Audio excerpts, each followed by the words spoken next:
하겠습니다. 하나님 앞에 머리 들 수 없는 죄인이 예수 그리스도의 십자가 보혈로 의지하여 하나님 앞에 찬송하고 말씀 듣고 예배할 수 있는 은혜와 특권 주심을 감사합니다. 부족한 자가 하나님 말씀 증거할 때에 주님 십자가만 드러나게 하시고 예수 그리스도만 드러나게 해주시되 하나님께서 일하여 주시지 않으면 우리의 마음이 변화될 수도 움직일 수도 없는 것을 아오니 주께서 친히 말씀 가운데 역사하셔서 성령으로 한 사람 한 사람 위로가 필요한 자에게 위로를 주시고 격려가 필요한 자에게 격려를 주시고 돌이켜 회개가 필요한 자에게 회개의 은총을 더딥혀 주옵소서. 예수님의 존귀하신 이름으로 기도 올리옵나이다. 아멘. 오늘 교회 설립 45주년 감사 예배로 드렸다고 제가 들었는데 다시 한번 주의 이름으로 축하를 드리고요. 또 에베네셀의 하나님께서 이곳까지 몸된 교회를 인도해 주신 줄로 믿습니다. 초대해 주신 우리 목사님 또 우리 당회 온 성도님들께 감사를 드립니다. 우리가 잘 아는 대로 오늘 본문 에베소서는 감옥에서 썼다라고 해서 옥중서신입니다. 옥중서신 하면은 우리가 주일학교 때 이렇게 외우기도 하고 배웠던 것처럼 에베소서, 빌립보서, 또 있나요? 골로새서, 또 하나 더 있는데, 네, 빌레몬서. 1부 때도 어떤 청년이 크게 하시더니 2부 때도 훌륭한 청년이 계시네요. 이 감옥에서 바울이 이 편지를 썼는데 사실은 이 에베소 교회는 사도행전 19장을 보니까 바울이 몇 차 전도 여행을 했습니까? 제가 답을 다 알려드리죠. 3차 전도 여행 때 그 사도행전 19장에서 에베소에서 2년 반 정도 말씀도 전하고 제자 훈련을 해서 아름다운 교회를 세우게 되었습니다. 두란노 서원을 중심으로 해서. 근데 이제 바울이 감옥에 갇혔을 때에 에베소 성도들을 기억하면서 이 편지를 쓴 거예요.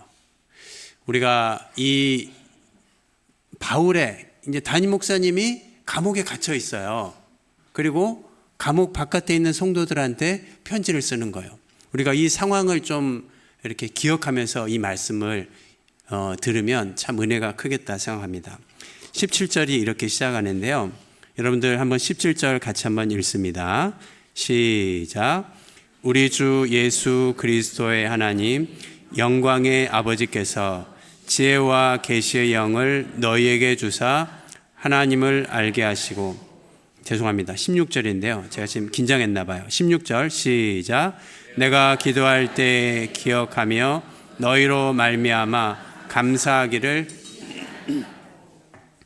여기 보니까 바울이 내가 기도할 때에 기억한다. 그리고 감사하기를 그치지 않았다. 저는 이 말씀을 준비하면서 내가 바울의 입장이었다면, 감옥에 갇혀서 나의 성도들에게 편지를 쓴다면 어떤 내용의 기도 부탁을 할까 생각을 해봅니다. 제가 이제 부천 CCC에서 오랫동안 사역했으니까 아마 학생들한테 간사님이 감옥에 갇혀 있으니까 빨리 좀 풀려나도록 기도를 해라. 또 여기 음식이 좀 변변치 않은데 좀 좋은 음식 좀 넣어달라. 사식 좀 넣어달라. 뭐 그런 기도를 하지 않았을까 생각을 하는데, 오늘 바울은 여러분이 금방 읽어주신 대로 우리 주 예수 그리스도의 하나님 영광의 아버지께서 지혜와 계시의 영을 주사 하나님을 알게 하시고, 오늘 저는 이 짧은 시간을 통하여서 사도 바울이 비록 감옥이지만 감옥 바깥에 있는 에베소 성도들을 기억하며 그 교회를 위한 기도가 무엇인지 은혜를 나누고 싶습니다. 그리고 교회 설립 45주년을 맞은 이 천흥교회에 하나님께서 오늘 사도 바울을 통해서 우리에게 던져주신 메시지가 있다면 우리 교회를 향한 그 기도가 무엇인지, 그리고 교회는 물론 이 건물이기도 하지만 더 본질적으로는 여러분 한 분 한 분이 교회이죠. 옆 사람 얼굴 한번 보세요. 너무 귀한 교회입니다. 우리 집사님이 교회이십니다. 한번 축복해 주십시오. 장로님이 교회이십니다. 예, 아멘. 그래서 우리가 우리 자신을 위한 기도를 바울을 통해서 좀 배우기를 원합니다.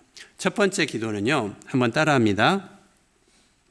하나님을 알게 하소서. 하나님을 알게 하소서. 교회를 향한 바울의 첫 번째 기도는 지혜와 계시의 영을 너희에게 주사 하나님을 알게 하소서. 이 앞에 서 있는 저는 여러분들이 어떻게 보실지 모르지만 제가 지금 현직 대통령을 잘 알고 있습니다. 예.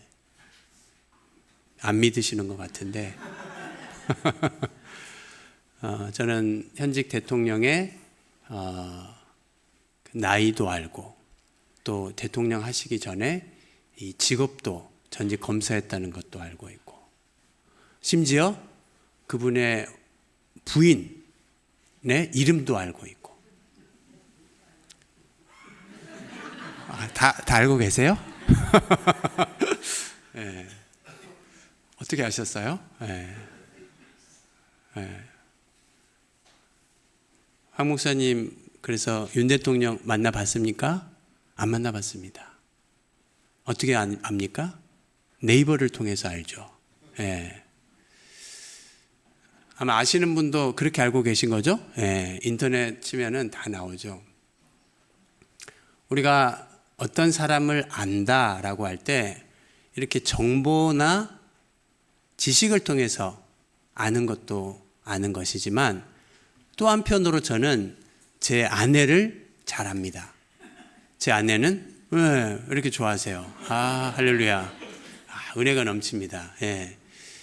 제 아내는 저와 같이 결혼 올해 23년 접어들면서 23년 동안 살을 부비고 같이 이렇게 생활하면서 아내가 뭘 좋아하는지, 어떤 음식을 좋아하는지, 내가 어떤 말을 하면 좋아하고 어떤 말을 하면 싫어하는지, 화를 내는지 잘 압니다. 제가 두 가지 안다는 얘기를 했는데 좀 다르죠? 첫 번째 내가 대통령을 안다는 것과 내 아내를 안다. 뭔가 좀 설명하기는 어렵지만 여러분들이 금방에 포착을 할 만큼 달라요. 첫 번째 안다는 것은 지식적으로 정보적으로 아는 것이요.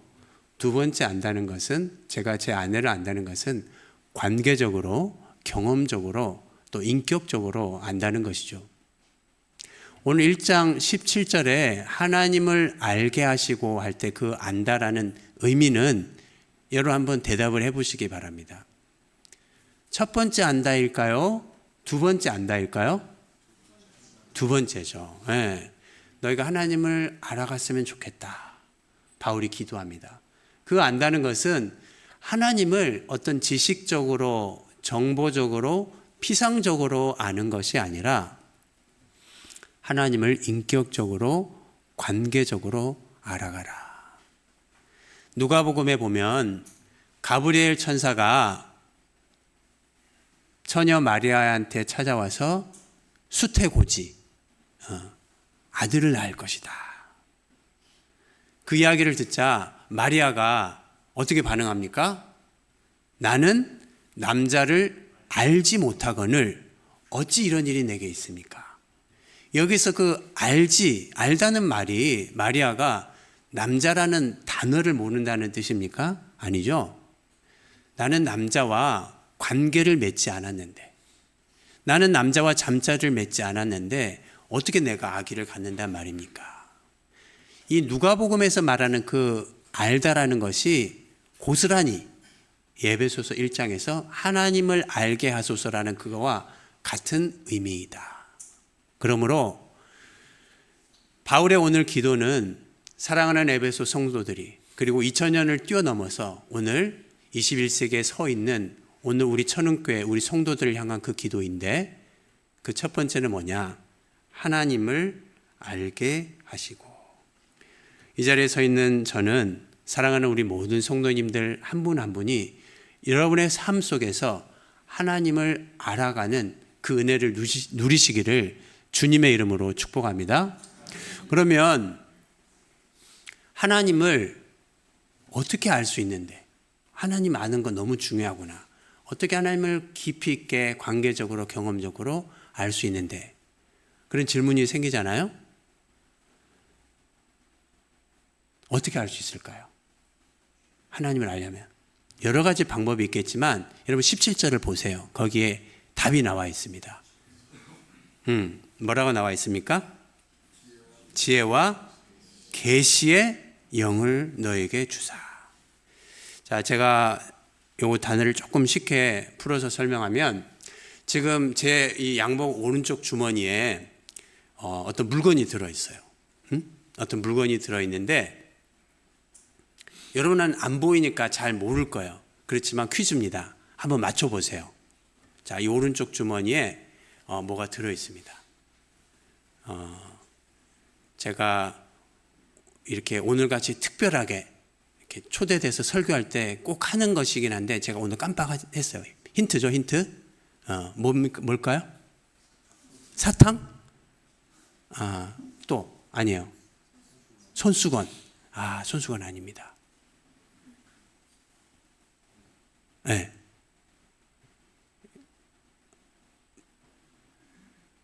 부착하는 거예요. 넥타이 핀. 여기 맞아요. 넥타이 핀. 박수. 감사합니다. 제가 1부 때는 좀 다른 거 싼 거라서 맞춘 분한테 선물을 드렸는데 이제 비싼 거라서 그냥 이건 제가 갖겠습니다. 네. 좀 드리고 나면 제가 후회할 것 같아서 아무튼 너무 훌륭한 장로님, 훌륭한 장로님이 계시네요. 우리가 어떤 물건을 사실은 보여주기 전까지는 알 수 없어요. 이 물건을 열어서 꺼내서 보여준다. 그 말을 신학적으로 계시하다, 리빌한다라고 합니다. 장로님이 좀 계시의 영이 있으신 것 같은데 요한계시록이 레벌레이션, 계시. 우리는 전적으로 타락한 죄인이기 때문에 하나님을 스스로 알 수 없어요. 어떻게 하나님을 제대로 바르게 알 수 있느냐? 강단에서 선포되는 목사님의 말씀을 통해서. 그래서 이것을 계시의 말씀이라고 하죠. 우리가 하나님을 더 잘 아는 가장 안전한 좋은 방법은 교회 안에서 선포되는 목사님의 말씀을 통해서 또는 오후에 성경 공부나 수요 성경 공부나 이런 훈련들을 통해서 하나님을 알 수 있습니다. 성경을 통독하는 것도 좋은 방법이고 성경을 필사하거나 또 큐티하거나 이런 과정들을 통해서 하나님을 알 수 있어요. 지혜와 계시의 영을 너에게 주사 하나님을 알게 하시고 내 경험적으로 내 감정적으로 하나님을 지레짐작하는 것 그거 말고 내 삶이 너무 힘들어 하나님 나빠 내 경험으로 투영된 하나님이 아니라 하나님의 말씀을 통해서 하나님을 알아가는 은혜가 있기를 축복합니다. 요한복음 17장 3절에 영생은 곧 유일하신 참 하나님과 그가 보내신 자 예수 그리스도를 아는 것입니다. 여러분 아멘이시죠? 예레미야 9장 24절에 자랑하는 자는 이것으로 자랑할지니 명철하여 나를 아는 것 이것을 자랑해라. 나 여호와는 이것을 기뻐하느니라. 다윗은 자기가 죽기 직전에 그 아들 솔로몬한테 유언과 같이 남깁니다. 너는 내 아비의 하나님을 알라. 다윗이 경험하고 다윗이 알아간 그 하나님을 자신의 자녀, 자신의 다음 세대도 알아가기를 원하는 것이죠. 우리 천은교회는 좀 그렇지는 않은 것 같은데 제가 이렇게 다른 교회들 이렇게 말씀을 가다 보면은 어르신들이 대부분 많아요. 제가 1부 때 좀 깜짝 놀랐어요. 어르신들이 거의 없더라고요. 대부분 젊은이들이더라고요. 너무 감사한데 여기 부모님들 또 어르신들 우리의 가장 큰 기도의 제목이 뭐겠습니까? 내가 만난 그 예수 그리스도의 신앙, 그 믿음의 유산을 우리 자녀들이 하나님을 알아가는 것. 그것이 우리의 간절한 소원이지 않겠습니까? 시편 34편에 너희는 여호와의 선하심을 맛보아 알지어다. 34편 10절 젊은 사자는 궁핍하여 줄일지라도 여호와를 찾는 자에게는 모든 좋은 것에 부족함이 없으리로다. 하나님을 우리가 머리로 지식적으로만 알고 그치는 것이 아니라 우리의 일상에서, 가정에서, 또 직장에서, 학생들은 캠퍼스에서 우리의 일상의 공간 속에서 하나님의 선하심을 알아가고 테이스트, 맛보는 그런 은혜를 누리시는 귀한 성도님들 되시기를 축복합니다. 둘째로 오늘 사도 바울의 교회를 향한 기도는 무엇인가? 우리 18절을 같이 읽으면서 바울의 두 번째 기도를 같이 찾아보십시다. 18절 시작. 너희 마음의 눈을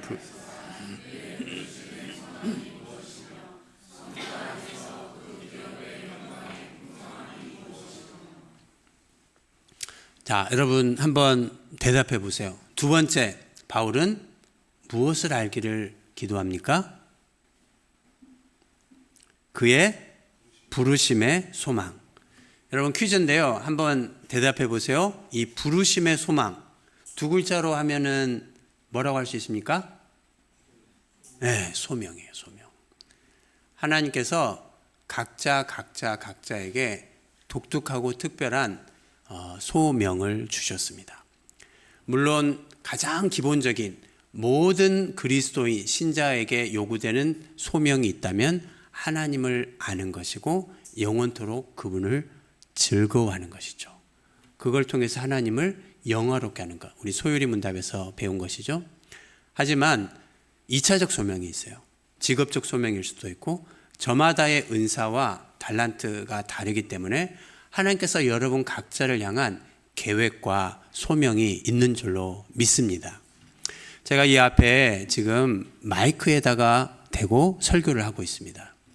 이 마이크에 소명이 있다고 하면 마이크의 부르심의 소망은 앞에서 설교하는 사람의 목소리를 확장해서 저 뒤에 계신 우리 김인명 목사님, 할렐루야. 전도사님, 예, 사랑합니다. 예, 우리 전도사님 있는 곳까지 이렇게 소리를 전달하는 것이 마이크의 사명이에요. 여기에 아무리 여기에다가 이렇게 금박으로 이렇게 두르고 여기에다가 이렇게 핑크빛 이렇게 감싸더라도 마이크가 소리가 안 나면 마이크는 부르심의 사명을 다한 거예요. 저는 묻습니다. 하나님께서 여러분 각자에게 부여하신 주신 사명이 있다는 거예요. 제 얘기가 아니고 거기 1장 3절 4절을 한번 보십시오. 1장 4절 우리가 읽지는 않았는데 한번 바로 옆에 있으니까 에베소서 1장 4절 5절 같이 한번 읽어보십니다. 시작. 곧 창세 전에 그리스도 안에서 우리를 택하사 우리로 사랑 안에서 그 앞에 거룩하고 흠이 없게 하시려고 그 기쁘신 뜻대로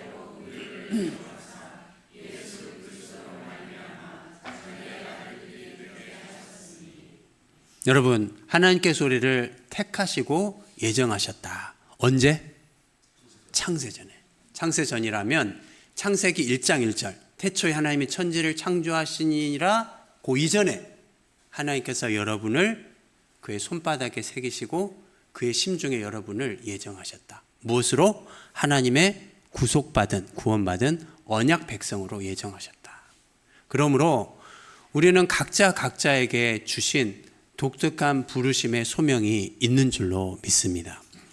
어린아이는 엄마 품에 이렇게 잠들어 있는 지금 어린아이는 어린아이대로 또 가정에서 열심히 육아를 해야 하는 엄마는 엄마에게 워킹맘은 워킹맘으로서 또 남편은 남편으로서 한목사 나는 은퇴했어. 이제 부르심의 소망 끝났어. 그렇지 않습니다. 누군가 말처럼 사명이 있는 한 살아있다. 생명이 있다.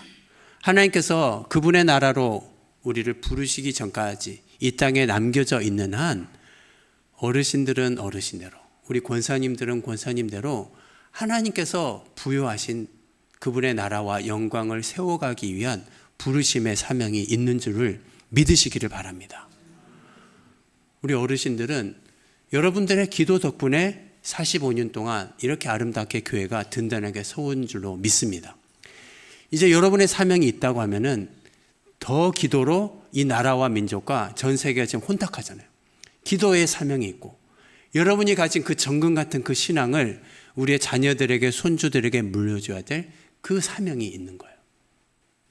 부르심의 소망을 알자. 마지막 세 번째인데요.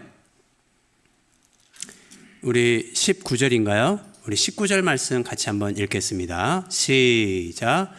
그의 힘의 위력으로 역사하심을 따라 믿는 우리에게 베푸신 능력의 지극히 크심이 어떠한 것을 너희로 알게 하시기를 구하노라.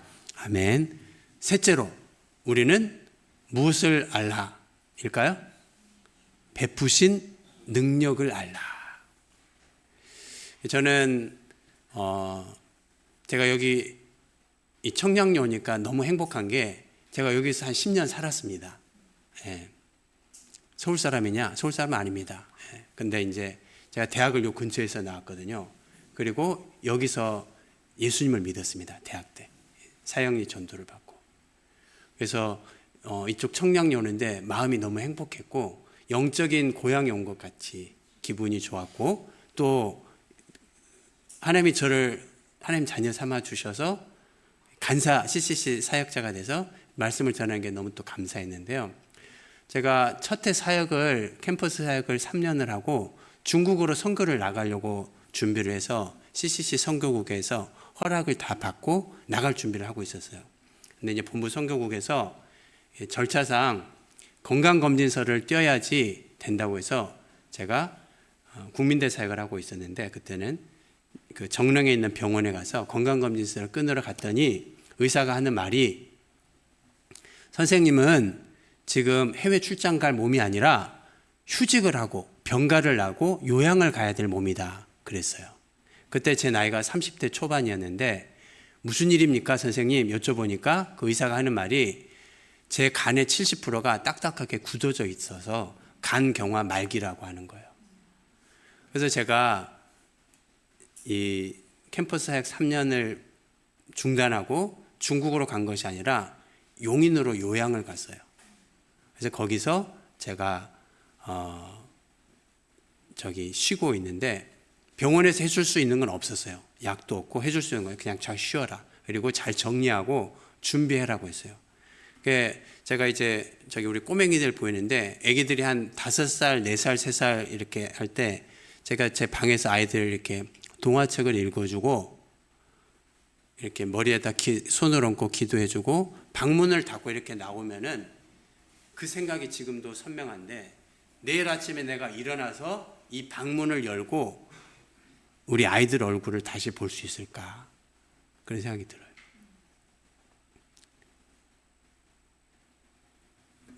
너무 힘든 시기였습니다. 그 시기가. 근데 그때 잠깐 이렇게 기도하려고 이렇게 하다 보면 소리가 들려요. 무슨 소리가 들리냐면 황경철 너는 이 세상에서 제일 불쌍한 사람이다. 또 이쪽에 소리가 들려. 너와 네 아내와 네 자녀들은 이 세상에서 제일 불쌍한 사람들이다. 마귀가 주는 소리죠. 그래서 너무너무 몸도 수척해지고 마음도 힘들고 정신줄을 놓칠 것 같아요. 그래서 그때 제가 한 것이 성경책을 펴놓고 그 이면지에다가 썼어요. 뭘 썼냐? 하나님의 회복과 치유와 능력의 말씀을 A4에다가 썼어요. 쭉 써보니까 A4 한 10장쯤 돼요. 그래서 그 소리나 생각이 들 때마다 계속 소리내서 말씀을, 약속의 말씀을 읽었습니다. 할렐루야 여호와를 송축하라. 저가 내 모든 죄악을 사하시며 내 모든 병을 고치시며 인자와 긍휼로 관을 씌우시며 좋은 것으로 내 소원을 만족케 하사 내 청춘으로 독수리같이 새롭게 하시는도다. 할 수 있거든이 무슨 말이냐? 믿는 자에게 능치 못할 일이 없느니라. 사람으로서는 할 수 없으되 하나님으로서는 할 수 있느니라. 환난 날에 나를 부르라. 내가 너를 건지리니 네가 나를 영화롭게 하리라. 어쩌면 그 투병하는 2년의 시간이 제 인생 속에서 가장 말씀을 많이 암송한 시간이었던 것 같아요.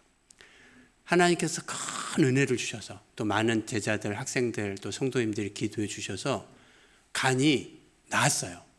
완치 판정을 받았어요. 제가 아주대병원, 합신협회 아주대병원에서 통원 치료가 아니죠. 치료는 못 해주니까 정기 검진만 체크만 했는데 완치라고 하더라고요. 왜 완치입니까? 하니까 항체가 생겼다는 거예요. 할렐루야. 네.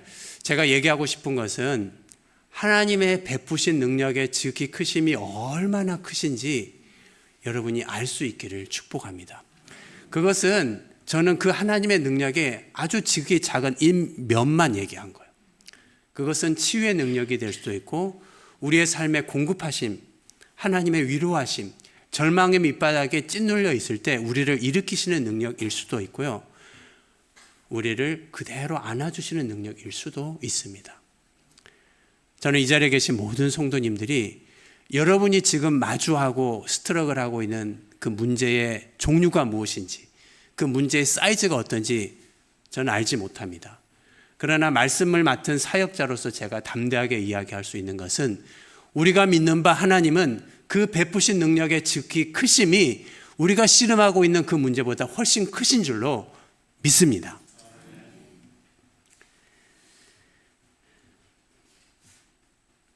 말씀을 맺겠습니다. 세상이 혼탁하고 교회는 세상으로부터 신뢰를 잃어가고 있고 교회의 위신은 땅바닥에 떨어진 것만 같습니다. 그런데 여러분, 이 어지러운 세상에 하나님께서 이 세상을 회복하기 위한 하나님의 대안은 무엇인가? 결론인데요. 우리 23절 말씀 읽겠습니다. 결론 시작. 교회는 그의 몸이니 만물 안에서 만물을 충만하게 하시는 이의 충만함이니라. 이 어지러운 세상, 전쟁, 기후위기, 동성애, LGBT, 정치적인 어려움, 이 수많은 문제들을 주님이 해결하는 그 솔루션, 하나님의 비밀 병기, 대안은 뭐냐? 하나님의 말씀이 증언하는 바 교회는 그의 몸이니 만물 안에서 만물을 충만케 하시는 충만, 그게 교회인 줄로 믿습니다. 이것이 교회의 사명이요, 이것이 교회의 충만이요, 이것이 교회의 영광입니다. 하나님께서 천흥교회를 세우신 그 이유가 이 지역사회에 어지럽고 소외되고 힘든 수많은 사람들, 그 사람뿐만 아니라 사회적인 제도나 이 시스템의 왜곡과 어지러움을 회복하는 주님의 비밀 병기는 주님의 영광스러운 몸된 교회인 줄로 믿습니다. 이 내용은 오후에 개봉박두 오후에 23절 말씀을 중심으로 공공신학들 나누도록 하겠고요. 제가 기도하고 마치겠습니다. 하나님 아버지, 이 자리 머리 숙인 하나님의 친 백성들, 주께서 오늘 바울의 기도와 같이 하나님을 알되 주님을 더 깊이 알게 하여 주시옵소서.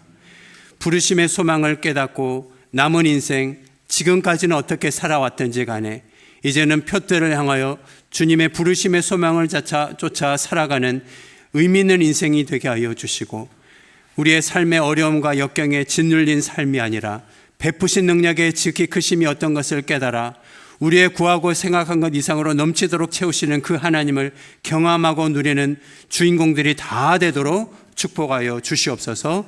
예수님의 이름으로 감사하며 축복하며 기도 올리옵나이다. 아멘.